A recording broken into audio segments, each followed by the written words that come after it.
Hey guys, welcome back to the Readers. I hope you are having an amazing day. Let's get right into the stories. The first one is Pro-Revenge Story. As a bit of background, me and my 3 roommates moved into a housing community that is basically just a bunch of cookie-cutter townhomes. All of these homes have garages that open onto streets that wind through the community, this is important later, with your front door opening to a path on the other side of your house. There are also some free parking spots on the edge of the community where there are no houses. When we first moved in, we quickly found out that parking could be a bit of a pain during the day, especially when people had guests during the weekend. Now, my roommates and I admittedly have more cars than the average family. Because we usually have to commute for work, we each have one. We try to make parking easier by using the garage, but we all have tons of sporting equipment, so we can usually only get one car in the garage. When all the parking and all the free spots is full, we just park our cars right up against the garage and leave them there during the day or overnight. We'd seen other neighbors do it, and it still left ample room for people driving on the street to get by. Well, one day, crappy neighbor come up while my roommates and I are in the garage organizing some stuff and tells us that we can't park there overnight as it's against community rules.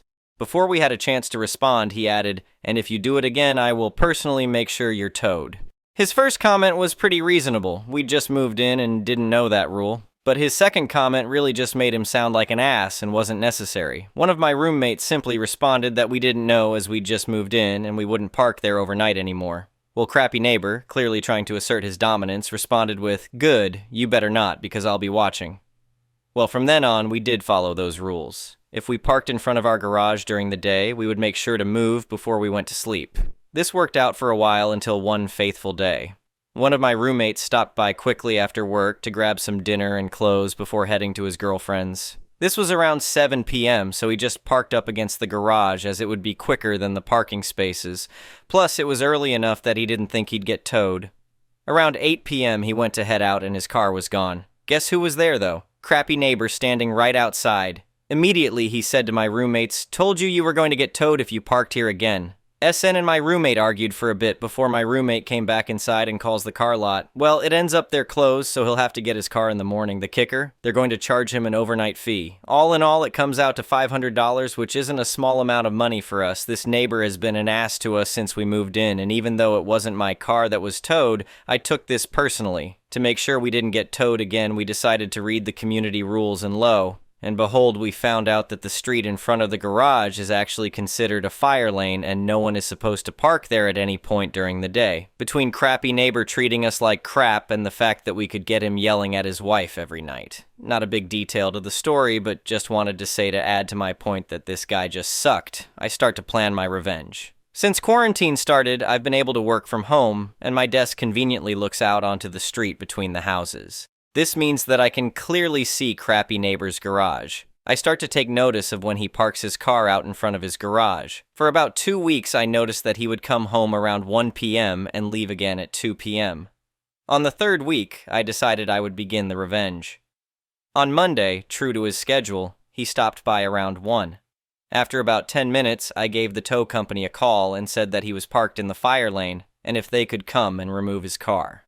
20 minutes later, a tow truck rolled up, hooked his car up, and towed it off. About 15 minutes later, crappy neighbor came out and I could hear him start to yell back into his house, presumably at his wife. He then left and didn't come back until later that evening after he'd gotten his car. Now, it was funny to do this, and I made sure to send snaps to my roommates who don't work from home, but I wasn't done yet.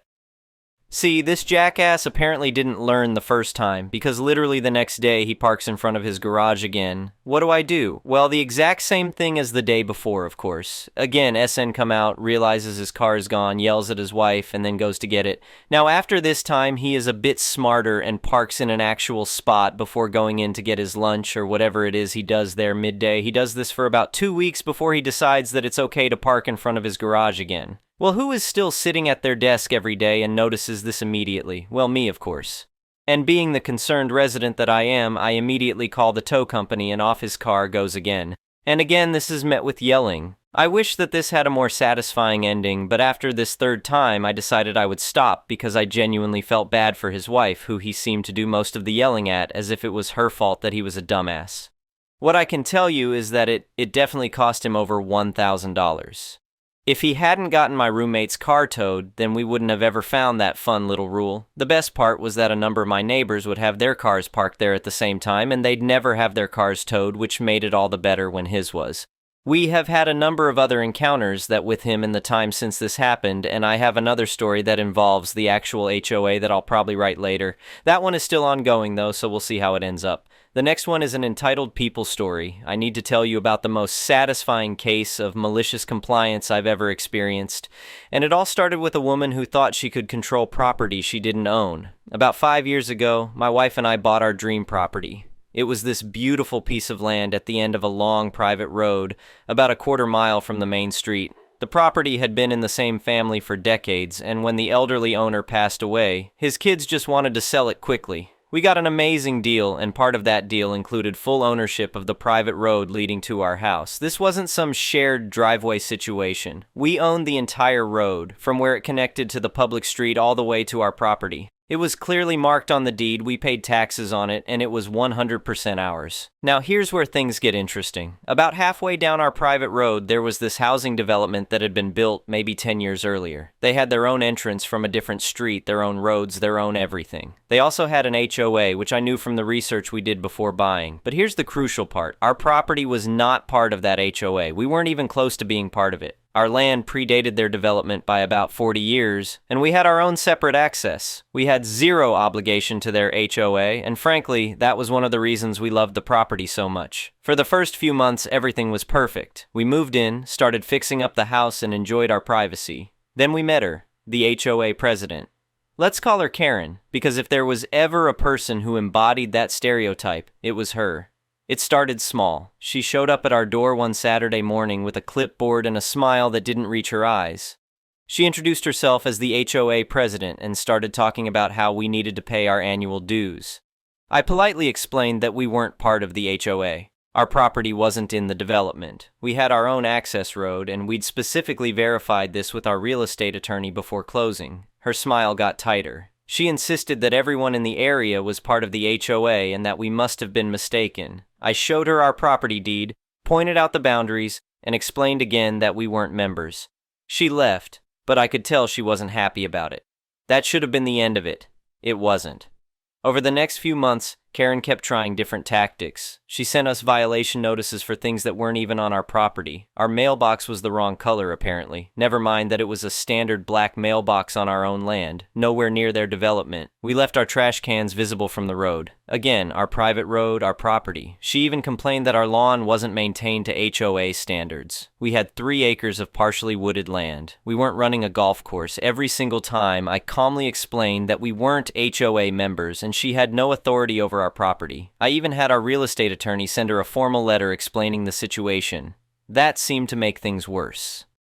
The real problem started when she began obsessing over our road. She claimed that because the HOA residents could theoretically see our private road from some of their properties, it needed to meet HOA standards for appearance and maintenance. This was completely insane. It was our road. We maintained it just fine. It was gravel, well graded, and perfectly functional, but it wasn't paved, and apparently that offended her HOA sensibilities. She started sending us certified letters demanding we pave the road. Then she sent notices saying we needed to install HOA-approved lighting along the road. Then it was about the lack of proper signage. Each time I responded the same way. Not your property, not your business, go away. But here's where she crossed the line from annoying to criminal. One morning I was driving down our road to head to work and I heard this horrible pop and felt the car lurch. I pulled over immediately and got out to find my front tire completely shredded, not just flat destroyed.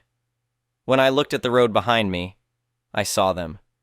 Dozens of small spike strips scattered across the gravel, the kind that are designed to puncture tires. I was furious. I carefully photographed everything, called the police, and then called a tow truck for my car. While I was waiting, I walked back along the road and found even more spike strips. Someone had scattered them across several hundred feet of our private road, carefully hidden in the gravel so they'd be nearly impossible to spot while driving. The police came out and took a report. They collected the spike strips as evidence and told me this was definitely criminal mischief. possibly even something more serious since it was designed to cause vehicle damage. I gave them my suspicions about who might be responsible, along with the entire history of harassment from Karen. Here's where I got lucky. One of my neighbors, an older guy who lived on the main road, had a security camera that covered the entrance to our private road. He'd installed it after some package thefts in the area. When the police asked, he checked his footage, and there it was, clear as day.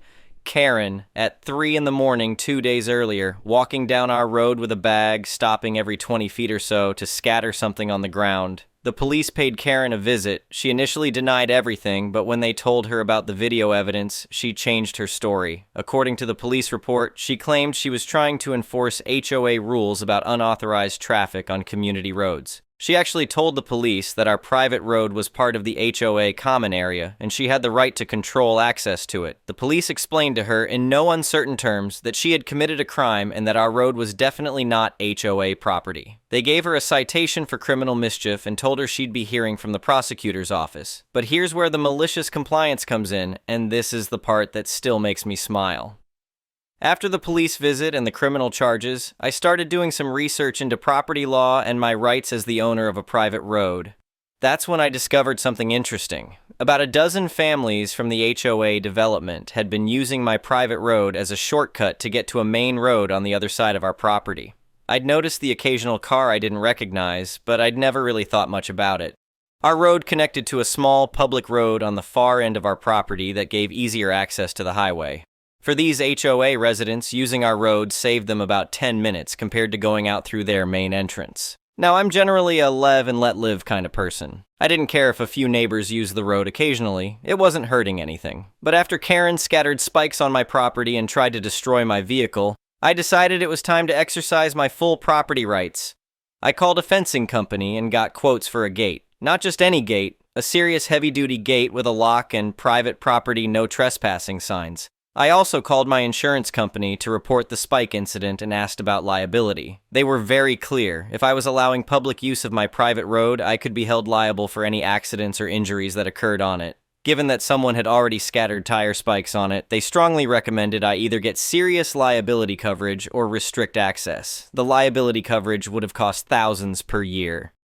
The choice was obvious. I had the gate installed at the entrance to our private road, right where it met the public street. It was a beautiful gate, actually, all black metal with a secure lock. I put up multiple signs. Private road, property of our names, no trespassing, violators will be prosecuted. I also installed a camera system covering the gate, just in case anyone decided to damage it. The gate went up on a Friday. By Monday morning, my phone was ringing off the hook. It started with angry calls from HOA residents demanding I remove the gate. They claimed they had a right to use the road.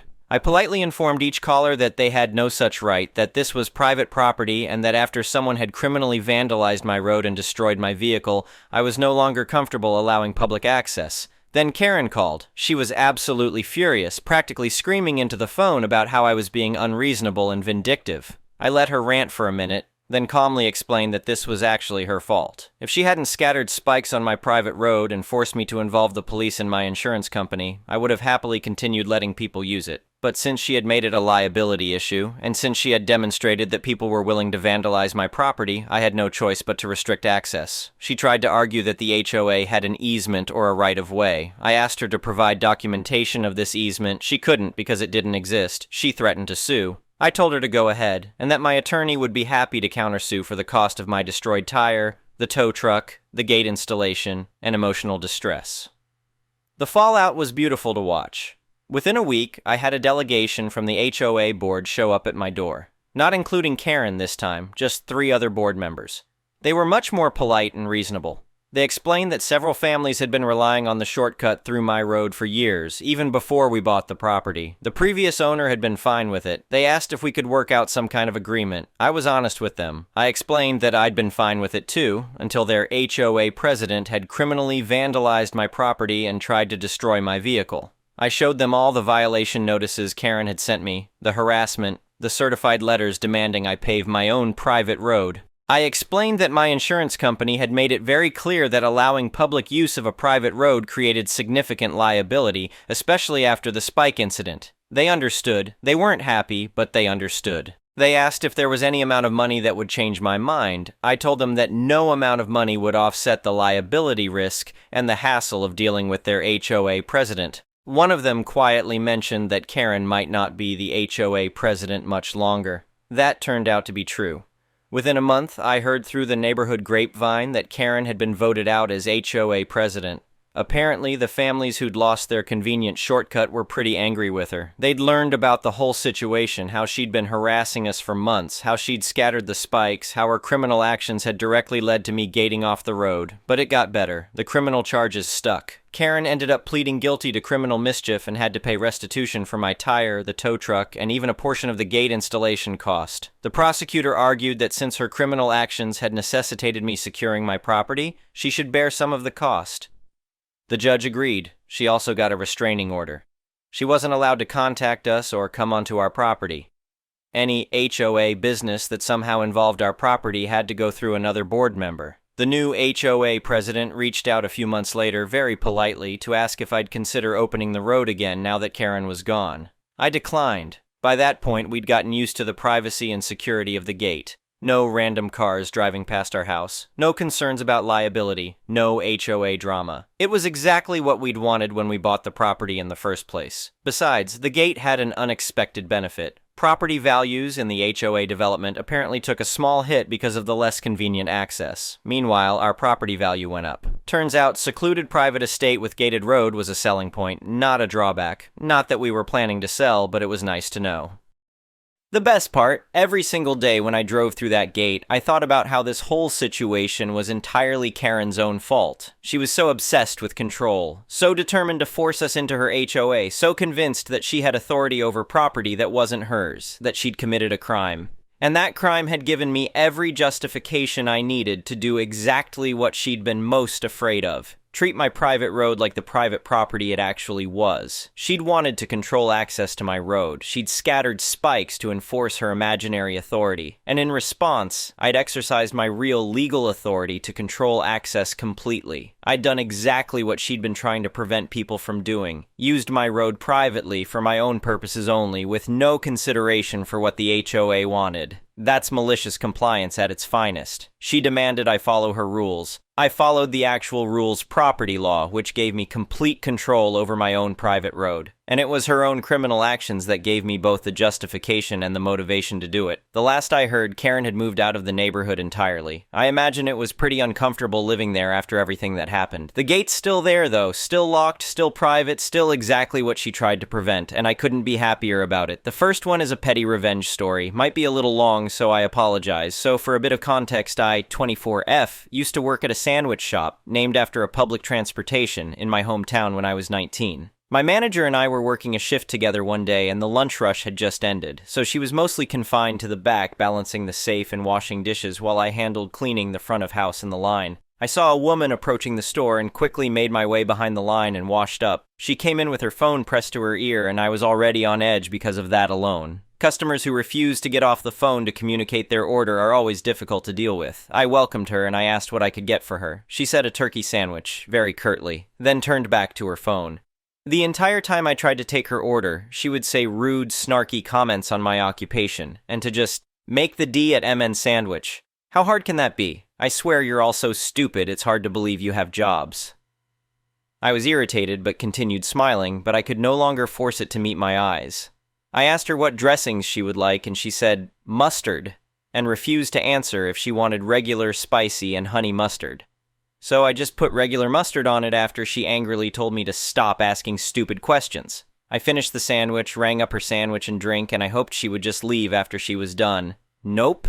She finished 2/3 of her sandwich and came stomping back to my register, slammed the sandwich on the counter, and started non-stop ringing the bell to get my attention. I set down the prep I was doing and put on the best smile I could muster and went back to my register. She yelled at me that I would remake her sandwich for free because she clearly asked for honey mustard and I put the wrong mustard on her sandwich to spite her. My manager butted in, having heard everything from me making this lady's sandwich to that point. She came up behind me and saw the woman had eaten the majority of the sandwich. She told the woman that she seemed happy with the sandwich and refused the remake. The woman then picked up her sandwich and threw it at me.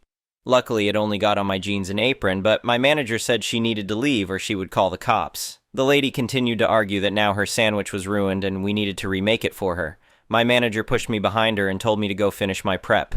I'm only just on the other side of the wall and hear everything. My manager's boyfriend was a cop, so she pulled out her phone and called him and started telling him how one of her employees had just been assaulted by a horrible customer. I had met him several times and he was an awesome guy. Well, this scared off the customer and we went about with our day-to-day duties. I ended up quitting after a few months when one of my coworkers thought it would be funny to touch me with a cookie tray she had just pulled out of the oven.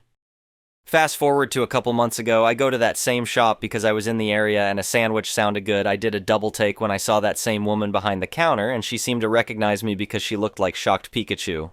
We go through the motions of making my order and at the register I gave her a big smile as I popped a $5 bill in the tip cup and say, "I hope you have a blessed day." She went red hot in the face when I did this and went to say something when my old assistant manager came out front. He saw me and got excited and started talking about his promotion and wife. When the woman went into the back, my friend started laughing about how he could hear the petty in my voice from the back, that he had to see the look on my face and that our old manager would have been proud. My manager now works a decent paying job and married her cop boyfriend. I work a decent job as well and luckily don't have to deal with customers at this one. As I would have loved to do something truly petty, I refused to stoop to her level. I've heard to kill him with kindness my entire life when someone wrongs me, so I decided to try that route, especially since I know how rough it can be to work in customer service and didn't want to cause this woman the same level of stress and anxiety she caused me. The next one is a malicious compliance story. A bit of background. I used to work at a popular grocery store that's known for rolling over for customers. I started working for this grocery store during my gap year before college. I wanted to save up some money before taking on the crippling burden that is student loans. When I started, the job was easy enough and the vast amount of people were kind. I didn't have to deal with a lot of Karens, and the hours were flexible. I really enjoyed my coworkers and managers. Life seemed great. That is, until our department got a new boss. I don't know what it is about new bosses, but they always have to go on a power trip to consolidate power and to show everyone they mean business. Our Karen manager went around the department and started criticizing people for the stupidest things. Even if we were doing our job correctly, she would show up and tell us to work faster and we were stealing company time. We all hated her, but she is our boss, so we just tried to do what we were told. I pride myself on finding the quickest and most efficient way to do a job. Thanks for the upbringing, Mom. I applied this to any of my duties for the day. It just so happened that the end of the day was coming up and we had to return products that customers left behind. Non-perishable, of course. I was voluntold to go do it. This wasn't an issue as I had done this plenty of times before. I went about my task and finished in about 10 minutes. The second I got done, my KM called me into her office and the following conversation ensued. Karen manager. Close the door. Now, do you know why I called you in here? Me. No? Karen manager. I am trying to improve efficiency in the department, and you took way too long to do those go-backs. I won't tolerate people slacking off in my department, do you understand? Me. I wasn't slacking off, trying to defend myself, I was just cutting me off. She reiterated, Karen manager, do you understand? Knowing I was being railroaded, I just sighed and said yes. Karen manager. To ensure you don't slack off again, you are forbidden from doing any more go-backs. I don't care if the store manager tells you otherwise. This is my department, and you will do as I say. I'm the boss.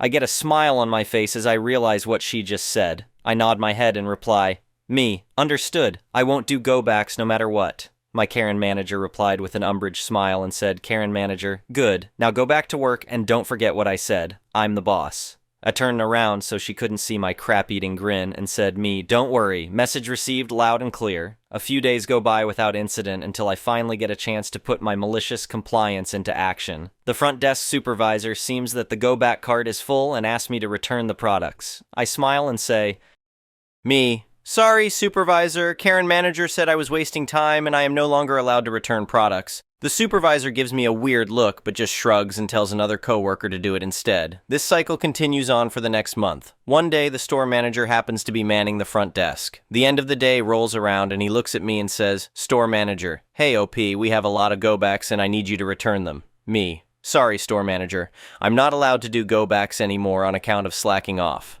Store manager looks frustrated and says, Store manager, I don't care if you are allowed to or not. I am telling you to take these back. Me. Sorry, store manager. Karen manager told me I am not to do any more go-backs no matter what, and I'd better follow her orders. Karen manager told me that this is her department and that she is the boss. Store manager looked pissed and stormed into the manager's office.